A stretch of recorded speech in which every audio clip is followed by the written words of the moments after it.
সম্মানিত দর্শক, এই বাংলাদেশে 2025-এর নতুন বাংলাদেশ 2.0 বাংলাদেশে কি বলে রাজাকার বহুল বাংলাদেশে যদি একটা সুন্দর সুষ্ঠু গ্রহণযোগ্যমূলক নির্বাচন হয়, আমার কথাটা ভালোভাবে বোঝার চেষ্টা করুন। অল্প কিছু কথা শুনেই উল্টাপাল্টা মন্তব্য করে চলে যাবেন না, অনুরোধ রইল। আমার কথাগুলো ভালোভাবে বোঝার চেষ্টা করুন যে এই নতুন বাংলাদেশে যে নতুন বাংলাদেশের দাবি করা হইতেছে, যেমন ধরেন 17ই অক্টোবর অর্থাৎ গতকাল আমি যে ভিডিওটা করতেছি তার একদিন আগে রোজ শুক্রবার যে জুলাই সনদ স্বাক্ষর অনুষ্ঠান হলো, সেই অনুষ্ঠানে এমনও বক্তব্য আমরা শুনতে পেলাম যে নতুন বাংলাদেশের সূচনা হলো এই অনুষ্ঠানের মাধ্যমে। অনেকেই বলতেছেন যে এই যে জুলাই সনদ স্বাক্ষর হলো, এটা যদি বাস্তবায়ন না হয় জনগণের সাথে গাদ্দারি করা হবে। এই যে নতুন বাংলাদেশ, আমি যদি এই বাংলাদেশের কথাও বলি, এই বাংলাদেশে যদি সুন্দর সুষ্ঠু মানে জনগণ স্বতঃস্ফূর্তভাবে ভোট দেবে, কেউ প্রভাবিত করতে পারবে না, এরকম একটা পরিবেশ পরিস্থিতি তৈরি করা এবং সকল দলের অংশগ্রহণে, এখানে আওয়ামী লীগ থাকবে, বিএনপি থাকবে, জাতীয় পার্টি, জাসদ, জামাতে ইসলাম, ইসলামী আন্দোলন বাংলাদেশ, খেলাফতে মজলিস, আরও গণ অধিকার পরিষদ, যত রাজনৈতিক দল আছে সবারই অংশগ্রহণে একটা সুন্দর সুষ্ঠু নির্বাচন হয়। আমি এই কথাটুকু আপনাদেরকে বলতে পারি, আমার ধারণা অনুযায়ী যে সরকার গঠন করবে আওয়ামী লীগ একদম ছাক্কা ভোটে, জনগণের ভোটে, মানে কোনো কারচুপি নাই, সরকার গঠন করবে। হতে পারে 10 ভোটের বেশি ব্যবধানে, হতে পারে 10,000, হতে পারে 1 লক্ষ, হতে পারে 1 কোটি ভোটের ব্যবধানে। আপনি কোন দিকে যাবেন দেখেন।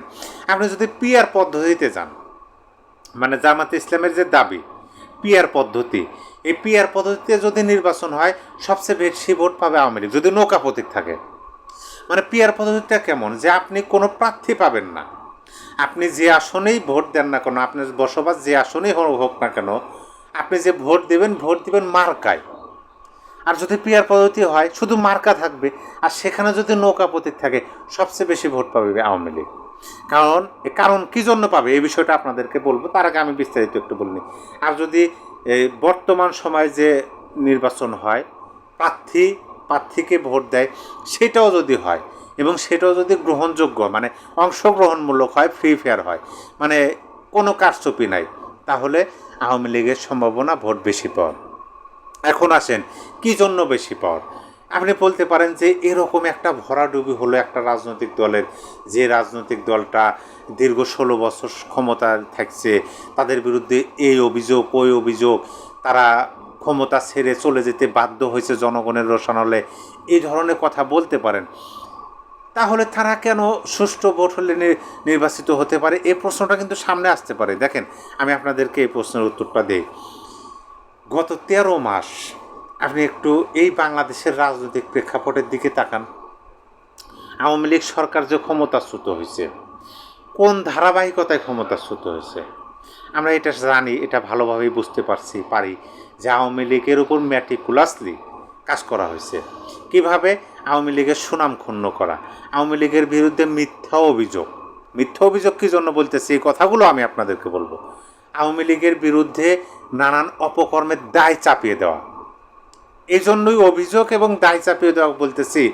বর্তমান সময় আপনি দেখেন 2024 সালের 5ই আগস্ট পরবর্তী বাংলাদেশের যারা ক্ষমতায় আছেন, রাষ্ট্র পরিচালনার দায়িত্বে আছেন, তারা কারা?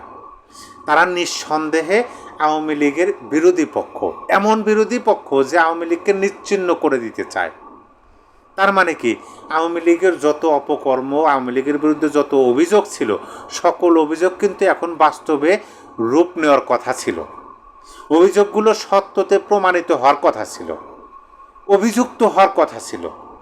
কিন্তু এখন পর্যন্ত আপনি দেখেন তো, 2024 সালের 5ই আগস্ট পরবর্তী 2025 সালের আজকে 18ই অক্টোবর পর্যন্ত যে 13 থেকে 14 মাস, এই সময়টুকুতে কী প্রমাণ করতে পারছে? অভিযোগগুলো কিন্তু এখনও অভিযোগের খাতায় চলে গেছে। বরঞ্চ দেশের জনগণ যে বিষয়টি ভালোভাবে লক্ষ্য করতে পারছে যে আওয়ামী লীগের একটা বয়ান ছিল, তারা যখন রাষ্ট্র ক্ষমতায় ছিল তাদের একটা বয়ান ছিল, সেই বয়ানটাও আওয়ামী লীগের জন্য মানে কাল হয়ে দাঁড়াইছিল। বয়ানটা কি? যে তারা মুক্তিযুদ্ধের সপক্ষে রাজনৈতিক দল। এই দলের একজন নেতা বঙ্গবন্ধু শেখ মুজিবুর রহমান, এই দলটা যদি রাষ্ট্র ক্ষমতায় না থাকে মুক্তিযুদ্ধ বিপন্নে পড়ে যাবে, স্বাধীনতা সংবিধান ঝুঁকির মুখে পড়ে যাবে, মুক্তিযুদ্ধ বিরোধী বাংলাদেশ বিরোধী যে একটা গোষ্ঠী আছে সেই গোষ্ঠী মাথা চাড়া দিয়ে উঠবে, এরকম একটা বয়ান কিন্তু আওয়ামী লীগের ছিল ক্ষমতায় থাকা গেলেন। আর এই বয়ানটাই কিন্তু আওয়ামী লীগের কাল হয়ে দাঁড়াইছিল। কিন্তু 5ই আগস্টে যখন আওয়ামী লীগ সরকার ক্ষমতাচ্যুত হলো, তখন সেই বয়ানটা ধীরে ধীরে 13-14 মাসে দেশের মানুষ দেখতেছে যে না, তারা যে বয়ানটা দিছিল সেই বয়ানটা তো সত্য বয়ান ছিল। তারা তো ক্ষমতায় টিকে থাকার জন্য বয়ানটা দেননি, তারা তো জনগণের ভালোবাসা পাওয়ার জন্য, সহানুভূতি পাওয়ার জন্য মিথ্যা বয়ান দেননি, বয়ানগুলো তো সত্য। এখন আমরা তো সেটাই দেখতে পাচ্ছি, আওয়ামী লীগ নাই, আমাদের সংবিধান ঝুঁকির মুখে, অনেকে ছুঁড়ে ফেলতে চায়, তাদের কিচ্ছু হয় না। আওয়ামী লীগ নাই, আমাদের সার্বভৌমত্ব সেনানিবাস মাটির সাথে গুঁড়িয়ে ফেলতে চায়, তাদের কিচ্ছু হয় না। আমাদের শহীদ মিনার, স্মৃতিসৌধ, মুক্তিযোদ্ধা, মুক্তিযুদ্ধ, আমাদের যে কি বলে যত স্মৃতিচিহ্ন আছে এই স্বাধীন বাংলাদেশের পূর্ববর্তী সময়ে, ভাষা আন্দোলন, ভাষা শহীদদের অপমান, এমন কি কাজ যে এই বাংলাদেশে হয় নাই। তার মানে কি ওই বয়ানগুলো সত্য ছিল, এই জন্য সত্য ছিল যে তারা এখন নাই বিধে এই কাজগুলো হচ্ছে। আর এই কাজগুলো কারা করতেছে? এই কাজগুলো যদি সরকার যদি মানে স্বীকৃতি প্রদান না করত, মানে অন্তর্বর্তী সরকার যদি স্বীকৃতি প্রদান না করত, তাহলে কিন্তু এই দায়গুলো আওয়ামী লীগের উপর চাপা যাইতো, যেভাবেই হোক যাইতো আওয়ামী লীগকে আরও কোণঠাসা করার জন্য। যে এগুলো আওয়ামী লীগই করতেছে, আওয়ামী লীগ সরকারে থাকাকালীন যে বয়ান দিচ্ছে ওই বয়ান বাস্তবায়নের জন্য তারা এই কাজগুলো এখন করতেছে। এই অভিযোগটা আওয়ামী লীগের উপর দিত, কিন্তু এখন দিতে পারতেছে না। কি জন্য? কারণ এই সরকার স্বীকৃতি প্রদান করছে যারা এই কাজগুলো করছে। কারণ কি, মবের মাধ্যমে করছে, বুলডোজার কর্মসূচি কারা করছে, আমাদের ধানমন্ডির 32 কারা ভাঙছে, ভাষা শহীদদের 52 যে ভাষা আন্দোলন সেটা মাটির সাথে মিশে কারা দিছে, বিজয় স্মরণে কারা মাটির সাথে মিশে দিছে। এই বিষয়গুলো কিন্তু সরকারের পক্ষ থেকে মানে তারা কি বলে যে স্বীকৃতি প্রদান করছে যে এরা হচ্ছে প্রেসার গ্রুপ।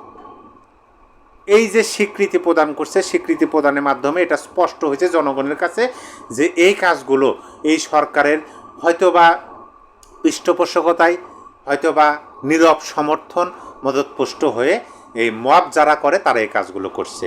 এই কাজগুলো করার পরিপ্রেক্ষিতে আওয়ামী লীগের বয়ানগুলো বাস্তবে রূপান্তরিত হয়েছে। আর একটা বিষয় আপনাদেরকে বলি, বিবিসির রিপোর্ট আছে, জাতিসংঘের রিপোর্ট আছে, বিশ্ব ব্যাংকের রিপোর্ট আছে এই বাংলাদেশকে নিয়ে, যে 30 লক্ষ শুধু মহিলা, 30 লক্ষ নারী বাংলাদেশে নতুনভাবে বেকার হয়ে পড়ছে। শতাধিক শিল্প কলকারখানা বন্ধ হয়েছে এই 13 মাসে। অর্থনীতির ভরাডুবি, জীবনযাত্রার মান নিম্নগামী। এই যে মানুষের, আপনি দেখেন দিনমজুর, শ্রমিক, রিক্সা চালক, আপনার তারপরে আরও যারা আছেন যাদের ভিডিও আমরা সোশ্যাল মিডিয়াতে দেখি, তাদের জীবনযাপন অতিষ্ঠ হয়ে গেছে। আগে 800 টাকা কামাই করলে এখন 400 টাকা কামাই করা কঠিন হয়েছে। তারা এই কথাটা বলে যে আগে যদি 1000 টাকা কামাই করছি কইরে আমি তাও ভালোভাবে চলতে পারছি, এখন তো তাও পারতেছি না। আগে সঞ্চয় করতে না পারলেও ভালোভাবে চলতে পারছি, আর এখন চলতেই পারতেছি না, সঞ্চয় তো দূরের কথা। পরিবেশ পরিস্থিতি সব কিছু আওয়ামী লীগের দেখে গেছে।